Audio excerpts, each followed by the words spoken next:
Journée portes ouvertes à l'AFPA ce jeudi. Bonsoir Rémi Favier. Bonsoir Michel. Merci d'être dans ce studio en direct, responsable du pôle relations clients régional à l'AFPA. Qu'est-ce que l'AFPA, l'Agence nationale pour la formation professionnelle des adultes ? Alors l'Agence pour la formation professionnelle des adultes est un organisme de formation qui existe depuis maintenant près de 70 ans, fort d'une très forte expérience en formation professionnelle à destination des adultes, mais pas uniquement. On nous connaît principalement sur cet aspect-là. C'est pas seulement une maison de formation ? Pas uniquement, puisque depuis maintenant quelques années, nous sommes également centre de formation pour les apprentis. Donc on nous connaît mal finalement sur cet aspect-là également. D'où l'occasion pour les gens, à l'occasion des journées parfois, de pouvoir présenter cette offre sur laquelle on nous attend peu. Alors ces journées portes ouvertes, ce jeudi, de 9h à midi et de 13h30 à 16h30, elles concernent 16 centres des Hauts-de-France. Allez, soyons fous, je vous donne la liste. Amiens, Beauvais, Calais, Cambrai, Compiègne, Creil, Douai, Quentin, Dunkerque, Hasbrook, Laon, Liévin, Lomme, Maubeuge, Roubaix, Saint-Omer et Valenciennes. À qui s'adressent ces journées ? Alors, on va faire simple, elle s'adresse à tout le monde. C'est-à-dire qu'elle s'adresse aussi bien à une personne adulte avec un projet de reconversion professionnelle, qu'elle soit salariée ou demandant d'emploi, mais elle s'adresse également, comme je l'ai expliqué juste avant, à des jeunes qui voudraient se former par le biais de l'alternance, donc avoir simultanément un contrat de travail et une formation professionnelle. Donc tous les profils, tous les âges et un âge tout de même requis ? Pas du tout, à partir de 16 ans, puisqu'on a également des dispositifs d'accompagnement comme la promo 16-18 qui permettent aux jeunes, donc dès 16 ans, d'être accompagnés. Et puis l'alternance, c'est à partir de 16 ans, l'apprentissage. Donc pas de souci, si vous êtes mineur, vous êtes bienvenus. Est-ce que les chômeurs peuvent intégrer aussi des formations d'AFPA ? Oui, bien entendu. Nos modes de financement sont soit liés à la région, par le programme régional de formation, donc accessible aux demandeurs d'emploi, mais également accessible aux salariés qui auront un projet de reconversion professionnelle, notamment par le biais des financements de Transition Pro, par exemple. Est-ce que vous avez une idée du profil des proportions, puisqu'on parle d'alternance, mais on parle aussi tout de même d'adultes professionnels qui se reconvertissent Est-ce qu'on a une image pour se dire, tiens, c'est grosso modo un tiers de jeunes ou plutôt trois quarts d'adultes ? Alors, si on devait faire une répartition à la grosse maille, aujourd'hui, on a à peu près 10% de notre public qui est en alternance. On a 60% qui bénéficient de financement dans le cadre d'une formation pour retrouver un emploi, et le reste plutôt des salariés, soit dans le cadre d'un plan de formation de l'entreprise, soit pour un projet de reconversion professionnelle. Vous parlez de reconversion professionnelle. L'AFPA a une expertise sur l'accompagnement des projets de reconversion. Quelles sont les étapes et combien de temps ça dure ? Tout va dépendre en fait de la maturité du projet de la personne, du besoin en accompagnement. On a des personnes pour lesquelles ça peut aller très vite. Elles vont rentrer dans un dispositif type prépa compétences qui est coporté avec France Travail.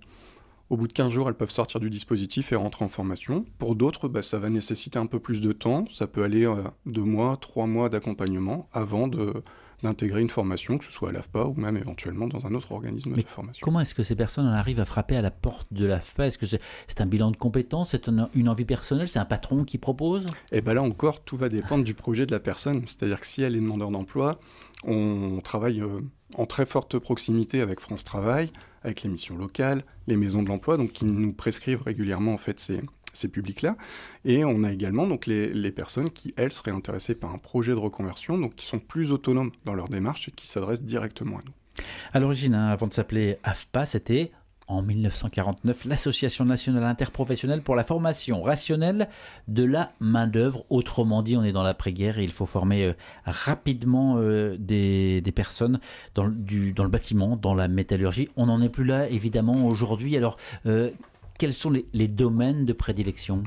On n'en est plus là, mais finalement, on n'est pas si loin que ça. Parce que on a un territoire en mutation économique. On le voit avec l'arrivée des gigafactories.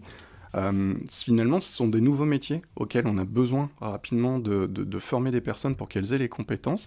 On se retrouve finalement, on peut faire un peu le parallèle avec l'après-guerre, parce qu'il nous manque ces compétences et on a besoin de les avoir rapidement. Donc on a de plus en plus de formations comme ça qui permettent de se former aux nouveaux métiers. On pourra les découvrir à l'occasion des journées portes ouvertes. On a sur Douai, par exemple, et Dunkerque, des formations liées au métier de l'hydrogène. On a sur Hasbrook des métiers liés au recyclage des batteries.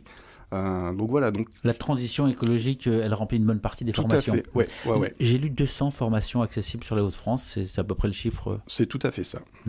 Est-ce qu'on est payé quand on est en formation à l'AFPA ? Oui, on a une rémunération, alors une fois de plus, qui va dépendre de la situation de la personne, mais qu'on soit demandeur d'emploi ou qu'on soit salarié, on bénéficie d'une rémunération pendant la formation. Et combien de temps est-ce que ça dure ? Alors j'imagine qu'effectivement, elles sont différentes, mais en gros, combien de temps dure une formation AFPA ? Alors on a des formations qui peuvent aller très rapidement. En 4 mois, on peut être formé pour un métier, et d'autres formations plus techniques qui vont nécessiter d'acquérir un certain nombre de compétences qui vont aller entre 10 et, pour les plus longues, 14 mois. Si on devait faire une moyenne de nos formations, on est en moyenne entre 6 mois et demi, 7 mois de formation. Est-ce qu'on peut être formé à AFPA tout en conservant son emploi ? Oui, tout à fait. Dans le cadre des plans de formation entreprise, on peut être détaché temporairement et monter en compétences. On développe également l'AFEST en lien avec France Travail, donc qui permet également d'être formé en situation de travail. Donc on a une capacité à modulariser aujourd'hui la formation professionnelle de manière à répondre aux besoins des personnes qui s'adressent à nous. Rémi Favier, je rappelle que vous êtes responsable du pôle relations clients régional à l'AFPA, l'Agence nationale pour la formation professionnelle des adultes. Est-ce que la période Covid, où les salariés notamment se posaient beaucoup de questions sur le sens de leur travail, est-ce que cette période Covid vous a ramené du monde ? Alors, elle nous a ramené du monde, mais dans une approche différente, à la fois de la formation, de la façon de consommer et de se former, et puis sur un re-questionnement effectivement des métiers. Donc on a vu beaucoup de personnes, notamment dans les métiers liés à la restauration, qui ont souhaité se réorienter. Donc on a senti effectivement, après le Covid, pendant un an et demi, une augmentation en fait, des publics originaires de ces métiers-là. Alors si je suis un auditeur, une auditrice, et je me dis tiens, et si j'essayais de franchir le pas, c'est pas si simple, on n'arrive pas à l'AFPA en frappant et en disant bonjour, je suis intéressé, quel est le process ? Eh bien si, faut pas hésiter, nos centres sont ouverts du lundi au vendredi pour accueillir sans rendez-vous les personnes. On peut donner un premier niveau d'information, on invite également régulièrement sur des informations collectives ou individuelles. L'objectif, c'est vraiment d'apporter une réponse le plus rapidement possible à la personne qui vient frapper à la porte de l'AFPA. Donc non, il n'y a pas d'obligation à passer par un process très compliqué pour venir nous voir. Est-ce qu'il y a des formations en attente de candidats qui manquent finalement de candidats ? Oui, alors on a des formations, j'en parlais tout à l'heure, la restauration, où aujourd'hui sur nos centres plutôt en sud région, on a des difficultés à capter du candidat. On a également des difficultés sur les métiers liés au bâtiment. Alors tout va dépendre en fait, mais on a certains métiers, je pense les couvreurs-zingueurs par exemple. Pourtant, c'est un secteur en pénurie. Ils recherchent de la main-d'œuvre constamment et on a du mal à trouver des candidats pour un métier pourtant qui est très intéressant. Est-ce que, essentiellement, il y a des métiers manuels ou pas forcément ? Parce que là, vous parlez de couvreurs-zingueurs, on a parlé tout à l'heure des métiers de la batterie, mais est-ce que ce sont des métiers essentiellement manuels ou pas forcément ? On a tout type de métiers. On a également les métiers du tertiaire. Donc là, plutôt sur les fonctions support d'entreprise. On a également du médiateur social, par exemple, les métiers liés au numérique. Donc non, on n'est pas uniquement sur des métiers manuels comme on peut effectivement l'imaginer à tort avec la représentation de l'AFPA. Donc lors de ces journées portes ouvertes ce jeudi, les visiteurs vont donc pouvoir découvrir de très nombreux métiers, s'informer sur les offres de formation disponibles, sur les secteurs. Est-ce que dans l'autre sens, les entreprises viennent également chez vous et réclament des personnes formées ? Tout à fait. Très régulièrement, on a des entreprises qui nous sollicitent à la recherche de compétences, donc de candidats, d'où également le développement de l'alternance, parce que souvent elles cherchent à pouvoir engager rapidement des personnes, quitte à les accompagner sur une montée en compétences. Et on a plusieurs centres de la région qui vont organiser notamment des job dating à l'occasion des journées portes ouvertes. Et aujourd'hui, les secteurs qui recrutent, vous avez parlé des batteries électriques, finalement, de cette nouvelle économie verte. Quels sont les domaines qui recrutent ? Alors, le domaine qui recrute encore beaucoup aujourd'hui, c'est le bâtiment.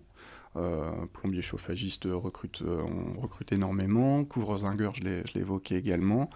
maçon voirie réseau. Alors, effectivement, des métiers qui paraissent assez manuels, mais côté tertiaire, on a également des métiers type gestionnaire gestionnaire finance, gestionnaire comptable. Voilà, c'est des métiers plus tertiaires où on a également du mal à trouver des candidats. Conseiller relations clients, manager d'équipe relations clients. Donc ça va être plutôt sur Roubaix, par exemple, ces formations qui sont proposées, où là aussi on a des difficultés à trouver des candidatures pour répondre aux besoins des entreprises qui s'adressent à nous. 3 niveaux d'organisation pour l'AFPA, une direction générale, c'est à Montreuil, 13 directions régionales, 158 centres de formation répartis sur tout le territoire métropolitain. C'est là qu'interviennent les 16, j'imagine, centres de formation des Hauts-de-France. Combien de personnes ces centres drainent-ils ? Alors, en moyenne, on forme 10 à 12 000 personnes par an, plus 8 à 10 000 personnes qui sont également accompagnées dans nos dispositifs que j'évoquais, prépa compétences, promo 16-18, la VAE également, puisqu'on fait de l'accompagnement à la VAE. Comment concrètement le coût de la formation est-il assuré ? Puisque vous avez dit certaines formations sont rémunérées pour la personne qui vient se former, mais qui paye la formation ? Alors, qui paye la formation ? On a plusieurs leviers pour financer. Pour les demandeurs d'emploi, on est pris en charge par le conseil régional dans le cadre du programme régional de formation, donc financement intégral de la formation. Si on est salarié, qu'on est en projet de reconversion professionnelle, ça va être transition professionnelle qui va prendre en charge, suite à un dossier qui doit être monté, mais qui prendra en charge le coût de la formation et le maintien de la rémunération pendant toute la formation. Donc ça, c'est également intéressant pour l'entreprise. Et puis, on a également le CPF, le compte personnel de formation, qu'on peut mobiliser pour financer toute ou partie de sa formation. Le CPF, dont chaque salarié finalement est détenteur au moins d'un CPF. Chaque personne est détentrice effectivement d'un CPF avec un cumul annuel d'un montant qui permet comme ça d'aller jusqu'à 5 000 € pour se former sur différents métiers ou des formations plus courtes également. Mais ça, c'est également l'occasion, si vous venez aux Journées Portes Ouvertes, de pouvoir être conseillé et accompagné sur la création de son compte formation. Ces Journées Portes Ouvertes ce jeudi 9, 12 et 13, 30, 16, 30, dans 16 grandes villes de la région. Qui décide de retenir telle ou telle personne quand les formations sont ouvertes et les postulants arrivent ? Alors, les choix qui peuvent s'opérer sont principalement liés à la maturité du projet professionnel. On a quelques formations qui nécessitent un certain nombre de prérequis. Alors, on essaie d'ouvrir au maximum, mais pour certaines formations, je pense notamment au conseiller en insertion professionnelle, on demande déjà d'avoir une petite expérience au moins en immersion, en stage, de manière à connaître correctement le métier. Et après, voilà, les choix s'opèrent vraiment par rapport à la maturité du projet, et ce que la personne souhaite faire à l'issue de la formation. Rémi Favier, responsable du pôle relations clients régional à l'AFPA. Quelle est la différence entre des formations qualifiantes et des formations certifiantes ? Alors, la formation qualifiante permet d'obtenir un titre professionnel qui est délivré par le ministère du Travail, qui est l'équivalent d'un baccalauréat, par exemple, qui lui est délivré par le ministère de l'Éducation nationale. Formation certifiante, à terme, n'offre pas forcément un titre mais permet quand même une reconnaissance de la compétence acquise durant la formation. Donc ça, c'est très intéressant pour les entreprises qui veulent des compétences rapides, très opérationnelles pour répondre à leurs besoins de main-d'œuvre. Acquise par la formation, pas forcément par l'activité professionnelle préalable. Tout à fait. Acquise par la formation, qui peut quand même être acquise par l'expérience professionnelle, mais là, on passera plutôt par une VAE, une validation des acquis par l'expérience. Tout va dépendre en fait du besoin de la personne en termes de qualification, de formation et de temps disponible pour être formé. Un mot des plus de 300, je vois, formations de Cléa. De quoi s'agit-il ? Alors Cléa, c'est une formation socle en fait qui permet de se faire évaluer sur un niveau de base, de maîtrise du français, des mathématiques. Donc c'est une formation très intéressante parce que c'est le premier niveau de formation qui permet de sécuriser un parcours plus ardu à venir. Et ensuite, on fait quoi ? Après le Cléa ? Oui. Alors, après le Cléa, l'idée, c'est de venir sécuriser la maîtrise du français, des mathématiques, et donc après, de pouvoir suivre plus facilement une formation qui nécessiterait d'utiliser au quotidien ces notions-là. Je peux prendre un exemple. On parle plombier chauffagiste, par exemple, il nécessite de maîtriser les calculs de base. Donc le fait de passer par un CLIA et de sécuriser un petit peu cette maîtrise des mathématiques, des opérations de base, permet d'être plus confort pour la personne pour suivre la formation derrière. Donc si je retiens bien, ces journées portes ouvertes ce jeudi, elles s'adressent à tous, du jeune au moins jeune, de celui qui n'a pas encore travaillé à celui qui travaille depuis déjà des années. Je vois que 60% des Français souhaiteraient changer de travail. Si vous vous retrouvez avec ces 60%, ça risque tout de même de faire du monde. Vous sentez un peu cet élan de reconversion ? Oui, on le sent beaucoup, notamment par le biais des projets de reconversion professionnelle de salariés. On voit que certains n'hésitent plus maintenant à re-questionner leur avenir, à changer de métier en plein milieu de leur carrière professionnelle. Donc on est très content de pouvoir les accompagner sur ce type de projet. Mais à propos de reconversion d'emploi, Rémi Favier, vous avez jamais, vous, personnellement, eu envie peut-être de profiter d'une formation ou d'aller voir ailleurs ? Alors, moi j'en ai eu, oui, si. J'ai une petite idée en tête. J'aimerais bien, moi, travailler dans les métiers manuels du bois. Et pourquoi pas, on ne sait jamais. Peut-être que dans 5 ans, c'est moi qui ferai une reconversion professionnelle à l'AFPA. Et vous en voyez passer des adultes comme ça qui passent d'un métier plutôt intellectuel à un métier plutôt manuel, mais qui le font de manière réfléchie et qui acceptent ce qui va avec. Parfois, c'est un niveau de vie qui baisse. Oui, alors on le voit beaucoup. On l'a vu plus après le Covid. Maintenant, ça diminue un peu, mais on voit quand même beaucoup de personnes qui mûrissent un projet sur plusieurs années. Alors, je reprends à nouveau l'exemple du plombier chauffagiste. J'ai quelqu'un en tête qui a suivi sa formation pour pouvoir derrière en fait ouvrir sa boîte en auto-entrepreneur et derrière essayer de concevoir une entreprise un peu plus importante avec 1 ou 2 salariés. Mais c'était un projet qui était extrêmement mûri. Quand j'en avais discuté avec lui, c'était un projet de 4 ans en fait. Donc vous êtes là en support, en accompagnement finalement à l'AFPA. Oui, exactement. Mais à propos de votre reconversion, je vous voyais plutôt dans les commentaires de basket. C'était plutôt votre domaine perso et ça va arriver bientôt, hein, le basket, que ce soit en JO ou ailleurs. En tout cas, merci d'être passé sur ce studio. Il nous reste quelques secondes simplement pour rappeler les modalités pratiques de ces journées portes ouvertes à l'AFPA. Donc ça se passe dans les 16 centres des Hauts-de-France dont j'ai donné la liste tout à l'heure, les grandes villes. On arrive, pas besoin d'inscription. Alors, on peut préinscrire. Sur le site de l'AFPA. Voilà. Alors, il y a un site qui est événement en singulier .afpa.fr et qui permet de se préinscrire en 30 secondes, d'obtenir son QR code. Comme ça, quand on arrive sur le centre, on a juste à se faire scanner et c'est très rapide. Et pas de tabou, on peut venir avec toutes les questions qu'on a sur la formation professionnelle. Il faut venir avec un maximum de questions, au contraire. Rémi Favier, responsable du pôle relations clients régional à l'AFPA, l'Agence nationale pour la formation professionnelle des adultes. Merci d'être passé chez nous. Merci à vous.